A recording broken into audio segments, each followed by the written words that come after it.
Have you ever wondered about the difference between would and used to?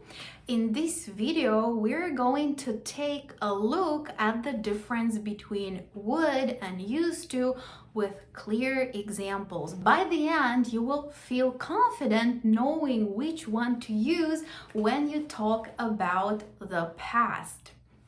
My name is Anna, and I help English learners get from basic speakers to confident communicators.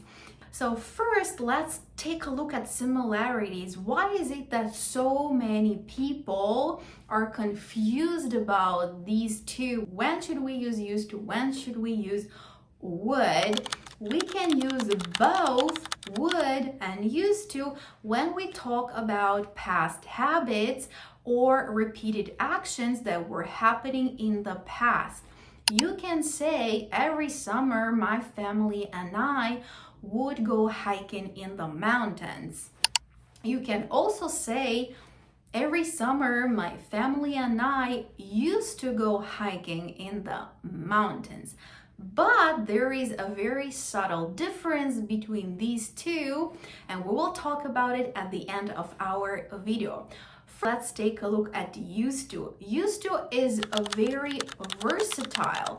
In other words, you can use it when you refer to past states, like I used to hate oranges.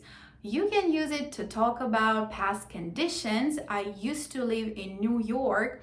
You can use it to talk about past habits. I used to smoke. And you can use it to talk about past repeated actions. I used to visit my grandma every summer. Used to is followed by base form of the verb. I used to go, used to eat, used to drink, used to visit, used to live, used to have. Now let's take a look at would.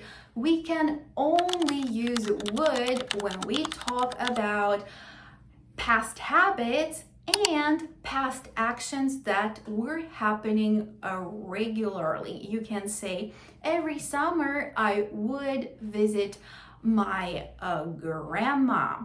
Or you can say, I used to live in New York and I used to work as a server, and I would take orders and I would take drink and food orders, for example. Now let's take a look at subtle differences between used to and would. Every summer I used to visit my grandma. Here you emphasize that you no longer visit your grandma. Maybe you moved, or maybe your grandma died and you want to emphasize that this action is no longer happening regularly.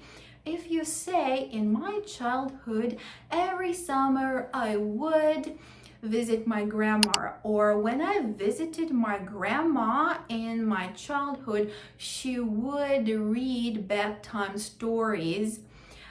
She would read bedtime stories every evening. Then you're adding a subtle sense of nostalgia that you miss those precious moments.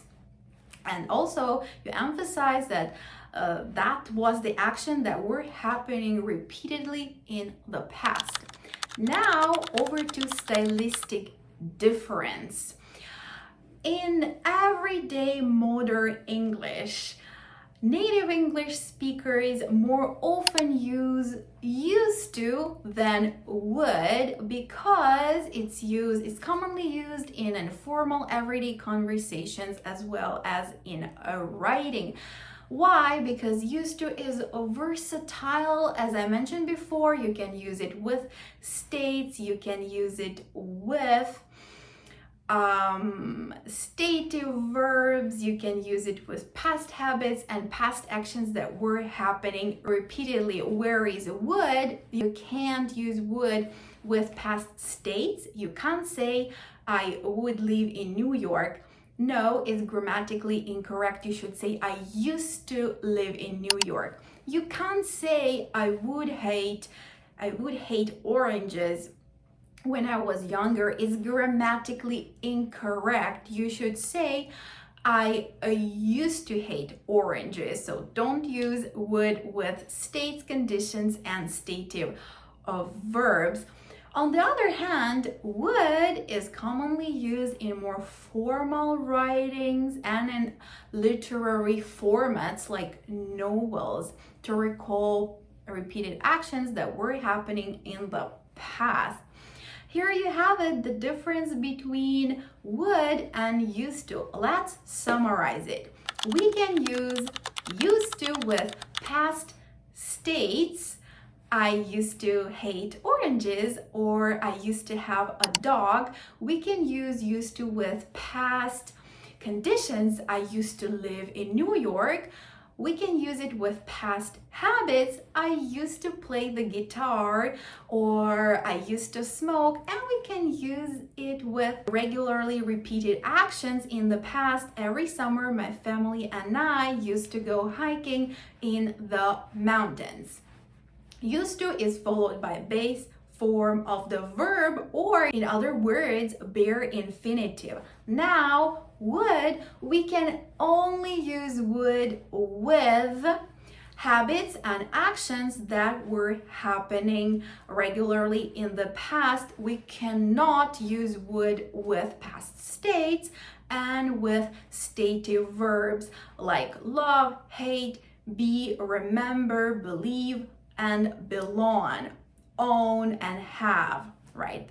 If you forgot what stative verbs are, those are the verbs that we cannot visualize, right? Those are our feelings or our possessions or emotions. By the way, if you're curious what your current English fluency level is, I suggest that you check out the description box below, and I've created a fantastic quiz which will help you have a better understanding of what your current English fluency level is right now. And there are 5 categories of fluency, which is coherence, accuracy, intonation, and rhythm and tone. And you will be able to reflect on that. How are you doing with your English fluency? Is there something that you need to improve? You will receive a personalized report with your results across all 5 categories of fluency, as well as 1 total score. And if you found this video helpful, give it a thumbs up. I would really appreciate that. Subscribe to this channel for more educational content and stay tuned. Bye! See you on the flip side.